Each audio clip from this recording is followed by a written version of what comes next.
All right, there it is. 1973 Plymouth Road Runner. It's a little beat up. Has some cool patina on it.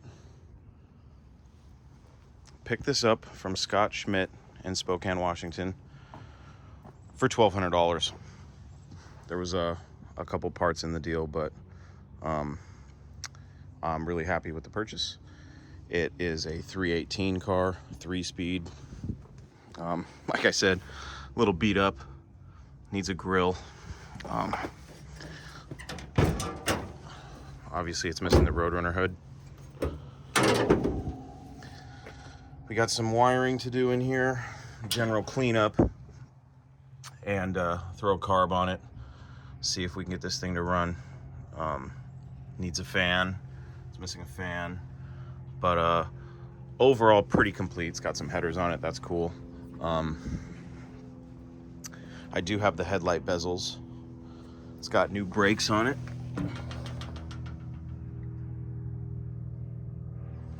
Or at least new brake lines.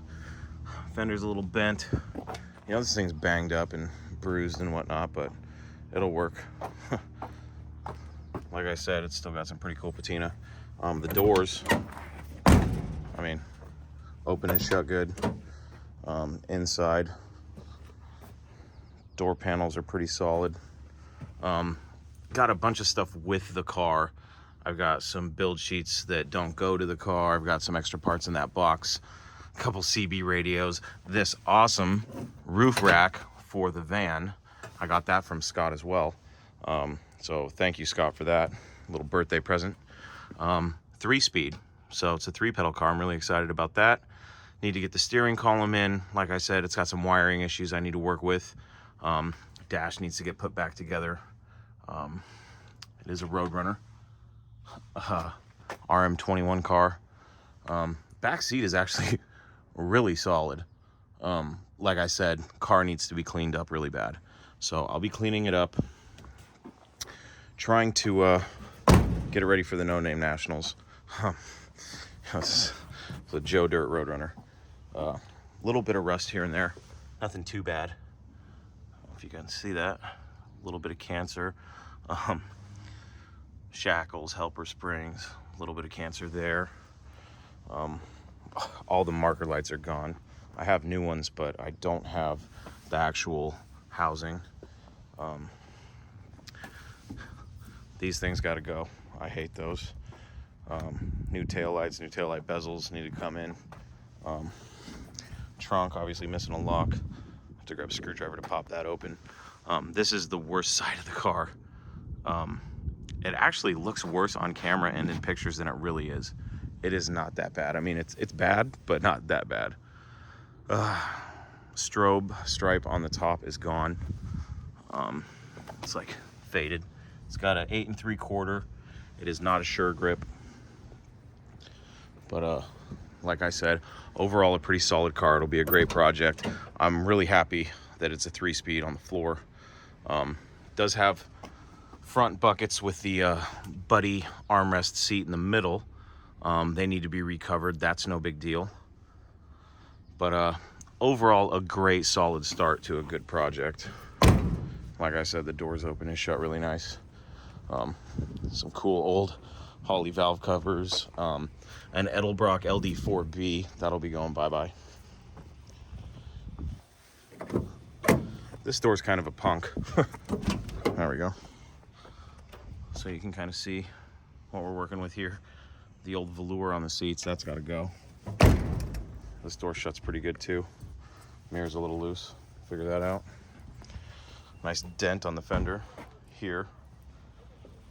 But overall solid. Back to the inside. The floors in this thing are super solid. No rust. So that's always a plus. Overall, I'm really excited. First thing to do, try to get it running. Because as you can see, we need a carburetor. And probably do a quick tune-up on it and just see if we can get it to run. And go from there.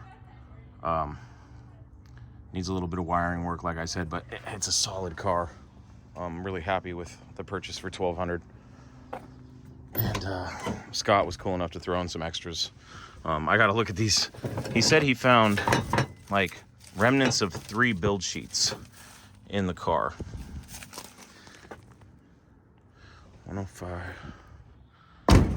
105,699. Not the right one, but it's got 3 build sheets in it, which is cool. Even though they're not to the car, I like build sheets. I think they're neat. I do have an extra steering column, and funny enough, it's got GM seat belts in it, so those got to go. So I've got some plans, but first and foremost, we need to check to see if we can get this thing running, and go from there.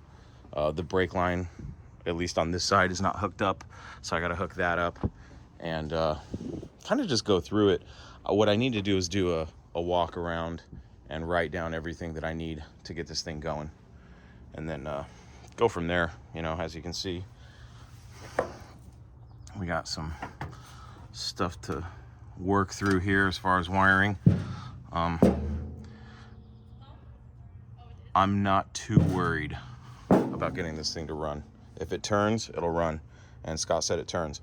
So I will be verifying that in the next few days and seeing if we can get that thing to fire. Let's pop the trunk. Welcome to my little world. It's the van, the shitbox boogie van. Got the stock intake and carb, the thermo quad, off of it, and we'll be putting a new Holly on it, and this used intake I have. But let's get through my mess here. As you can see, I don't have a lot of room. Well, Easter presents for my daughter. Screwdriver. Let's see what we got here. There's the spare steering column I have. It's got a rim blow steering wheel on it, which is in far worse shape than that one that I have on the wall. Yeah, some of my decor. I don't know why I'm showing you that stuff. Well, let's pop this trunk.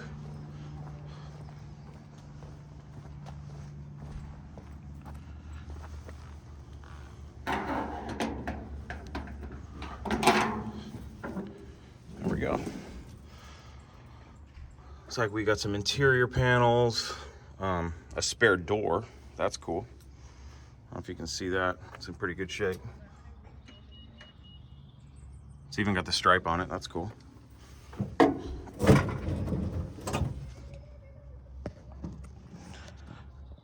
As you can see, from what little you can see, the door is heavy, but there's no rust in the trunk pan. No, Grizz, come here. Hi guys. Duchess. Grizz, come on. Come on, buddy.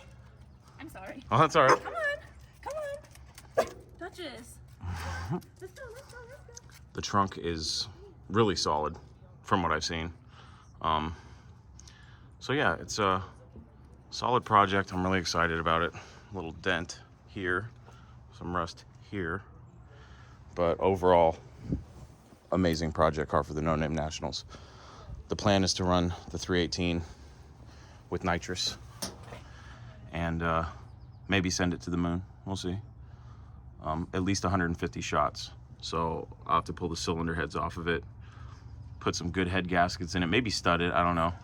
It's a 318, so if it blows up, it blows up. You know what I mean? So that's the plan. That's the Road Runner. And there will be more of this car to come on the YouTube channel. This car has been affectionately named by my wife the Dumpster Fire. So that's what we're going with, Project Dumpster Fire. I do have some wheels and tires coming for this thing. And yeah, we're gonna lift it up a little bit more on those shackles back there and give it a nice street machine rake. I'll be polishing the patina on it and going from there. So got to get some parts. Like I said, I need to walk around the car and get a list going of everything I'm gonna need, but first and foremost, we got to see if we can get it to run. So I think that's it for now. Thanks again to Scott for hooking me up with the deal. $1,200 bucks, you know, gave him a couple parts to lower the price, And I'm happy, I think he's happy, and hopefully we'll be competing at the No Name Nationals. That's it for now. Part 1 of Project Dumpster Fire. No Mopar left behind.